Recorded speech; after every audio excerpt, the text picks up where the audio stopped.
እንደከማችኋል ሌላ ሐሳብ ይዤላችሁ መጥቻለሁ። ሰሞኑን የምንነጋገረው አዲስ ባለፈው በቅርቡ ባወጣሁት የፍቅር ህይወት በተሰኘው መጽሐፍ እሱን መሰረታዊ በማድረግ አንዳንድ ሐሳቦችን በእንደዚህ መልኩ በቪዲዮ ላቀርብላችሁ ፈልጌ ነው። እንግዲህ የተለያዩ ነገሮችን አድሬስ የማደርገው የፍቅር ህይወት የሚባለው ጉዳይ በጣም ወሳኝ ስለሆነና ዘላቂ የሆነ ለረጅም ዓመት ከኛ ጋር የሚቆይ ከኛም አልፎ ለልጅ የሚደርስ ነገር ስለሆነ በሚገባ ልናስብበት የሚገባ የህይወት ዘርፋችን የመሆኑ ጉዳይ አሰምርበታለሁ። ዛሬ ሼር ማድረጋችሁ እውነተኛ ፍቅረኛን እንዴት ነው የምንለየው? እውነተኛ ፍቅረኛ አያችሁ፣ ወደ ፍቅር ህይወት ስንመጣ ከሰው ጋር ነው ጆይን የምናደርገው።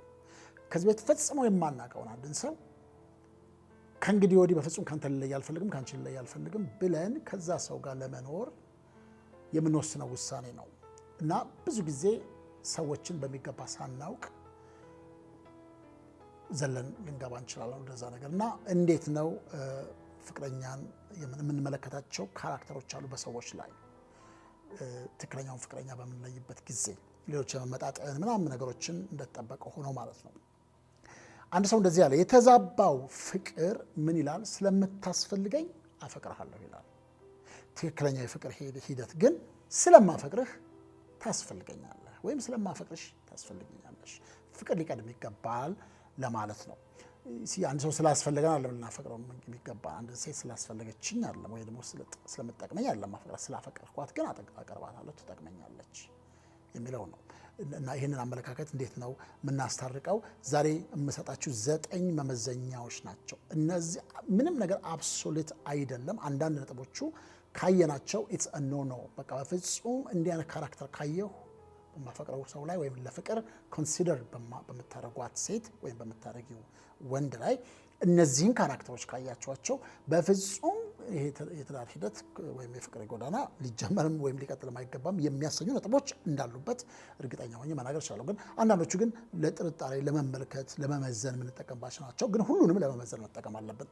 ገና መጀመሪያ ላይ ያየነው ምልክት ይዘን እንደዚህ ነው ማለት አይገባልም። 9 መመዘኛዎች አንድ ሰው ትክክለኛ መሆኑን የምናረጋግጥባቸው። የመጀመሪያው ሬድ ላይት ልበላቸው፣ ቀይ መብራት የሚያሳዩንና ቆም ብለን እንድናስብበት የሚያደርጉ ነገሮች ናቸው። አይተን ትክክል ከሆነ አጣርተን እንሄዳለን። የመጀመሪያው ግንኙነቱን በሚስጥር መያዝ የሚሞክር ፍቅረኛ። ማንኛውም ሰው ከእናንተ ጋር ያለውን የፍቅር ግንኙነት ማንም ሰው እንዳያውቅ፣ ቤተሰብ እንዳያውቅ፣ ጓደኞች እንዳያውቁ በሚስጥር እንያዘው የሚል ካለ የመጀመሪያው ቀይ መብራት እሱ ነው። ሊጠየቅ ይገባዋል፣ ሊታይ ይገባዋል። ለምን በሚስጥር መያዝ አስፈለገ የሚለው ሀሳብ እዛ ጋር ሊመጣ ይገባዋል። የመጀመሪያው ሬድ ላይት እሱ ነው።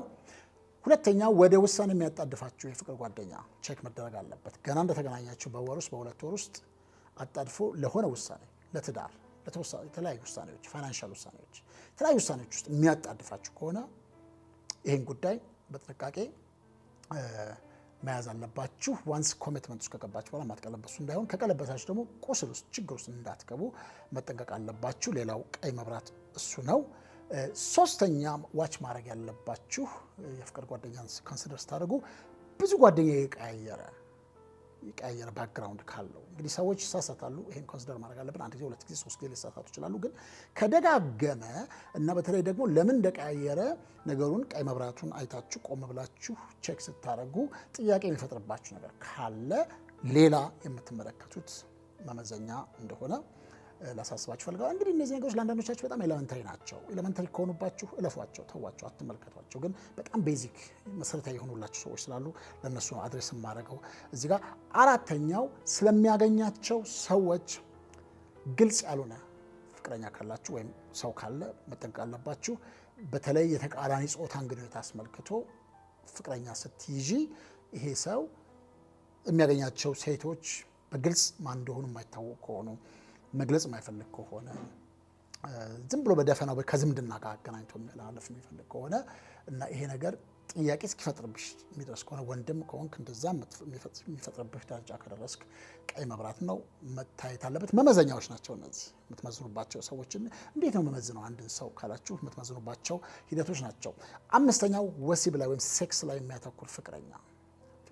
አንድ ሰው ለዘላቂ ትዳር ሲፈልጋችሁ ይሄ ሰው ለጊዜ ያላችሁን በሴክስ ወይ በወሲብ ግንኙነት ለመጠመድ ፈቃደኛ ለመሆናችሁን ነገር ይታገሳል። ለምን? እናንተን ስለሚፈልግ ማለት ነው። የተለመደው አባባል ምንድነው? ሴክስ ስለማትወጂ ነው ሴክስ ማናረገው፣ ማድረግ ማትፈልጊው ከኔ ጋር ስለማትወደኝ ነው እንደዚህ እንደማታረገው የሚባል የሚያወዛግቡ ንግግሮችን የሚያመጡ ሰዎች ስላሉ ማለት ነው። ስለዚህ በፍጹም ትክክለኛ ፍቅር በሴክስ አይመዘንም። ሬድ ላይት ነው እዛ። ሌላው ልናየው የሚገባ ነገር ነው መራራነት ይዞ የመጣ ሰው በጣም በብዙ ነገር የሚያማርር፣ በቤተሰቡ የሚያማርር፣ በአባት በእናቱ የሚያማርር፣ በመንግስት የሚያማርር፣ በተለያየ ነገር የሚያማርር፣ በቀድሞ ጓደኛው የጎዱትን ሰዎች የሚያወራ ሁልጊዜ ካለማቋረጥ የሚያማርር ሰው ለፍቅር ስትቀርቡ ጥንቃቄ ማድረግ አለባችሁ። ምክንያቱም ይሄን መራራነቱን ሳይጥል ከመጣ ምናልባት እናንተን የመረጠበት አመራረጡም ራሱ የተመረዘ ወይም የተሳሳተ ሊሆን ይችላል። ይቅርታ ያንን ቃል ስለተጠቀምኩ የተወረዘ የተሳሳተ ሊሆን ይችላል። ስለዚህ መራራነቱን ይዘው ከመጣ ግንኙነታችሁ ወደ መራራነት ሊያደላ ስለሚችል ማለት ነው። ሰባተኛ በገንዘብ ላይ ያለው አመለካከት ፍቅረኛ የተዛባ የሆነ ፍቅረኛ ሁልጊዜ ገንዘብ እንድታወጡ የሚፈልግ ሁልጊዜ ከገንዘብ ጋር የተያያዘ ንግግር የሚያመጣ የገንዘብ ነገር ከናንተ የሚያስቀድም የገንዘብ ነገር መግባት በማይገባበት የግንኙነት ደረጃ ላይ የገንዘብ ነገር የሚያስገባ በተለይ ደግሞ ከናንተ እጅ እንዲወጣ ጥረት የሚያደርግ ሰው ካለ ቼክ ማድረግ አለባችሁ። ስለምወደው ስለማፈቅረው ብቻ ብላችሁ ቸል ብላችሁ የምትመለከቱት ጉዳይ እንዳልሆነ አሳስባችሁ።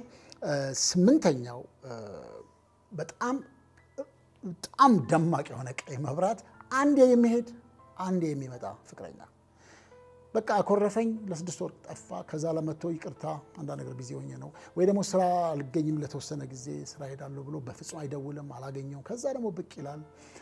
በሆነ ምክንያት በሆነ ነገር ስንጣላ ይጠፋና ይመለሳል። እንዲያ ነገሮች በጣም አደገኛ የሆኑ ልናያቸው የሚገቡ ልማዶች ናቸው። እውነተኛ ፍቅረኛ እንደዛ ስለማያደርግ ማለት ነው። የመጨረሻው 9ኛው ሬድ ላይት በጣም ከልክ ያለፈ ጠርጣራ የሆነ ፍቅረኛ ጥርጣሬ በሁሉ ነገር ከሰዎች ጋር እንድትገናኙ የማይፈቅድልሽ እንድትገናኝ የማትፈቅድልህ እያንዳንዱ ግንኙነታችሁ የሚያሳስበው ከማጋ ወራህ፣ ከማጋ ተነጋገር፣ ከማጋ ተገናኘህ፣ በስራ እንኳን ከሰዎች ጋር መነጋገር የማትችሉበት ሁኔታ የሚፈጥር ፍቅረኛ ከሆነ ይሄ ነገር እያደገ በኋላ ወደ ዳር ሲገባ ይጎላል፣ ችግር ውስጥ ትገባላችሁ። ስለዚህ ማስተካከል ከቻላችሁ ማስተካከል ነው፣ አለዛ ጥያቄ ምልክት እዛ ጋር መቀመጥ አለበት። እነዚህ 9 መመዘኛዎች አብሶሉት የሆኑ እነዚህን ካየሁኝ ከሰው ጋር መቆጣት አለብኝ ለማለት ሳይሆን መጠቀም ያለባችሁ ኢንካሬጅ ማድረጋችሁ ለመመዘን የማይሆን ነገሮች ከገባችሁ በኋላ ምን ነው ባወቅኩት ብላችሁ እንዳትጸጸቱ እንድትጠቀሙባቸው ላደፋፍራችሁ እፈልጋለሁ። በሚቀጥለው ላይ ሌሎች የፍቅር ሀሳቦችን ይዤላችሁ እመጣለሁኝ። እናንተ ስትለወጡ ትዳራችሁ ይለወጣል። ወደፊት የምትይዙት ልጆቻችሁ ሰላም የሆነ ህይወት ውስጥ ይገባሉ። ስለተከታተላችሁ ላመሰግን እፈልጋለሁ። በሌላ ሀሳብ እንገናኛለን። ሰላም ሁኑ።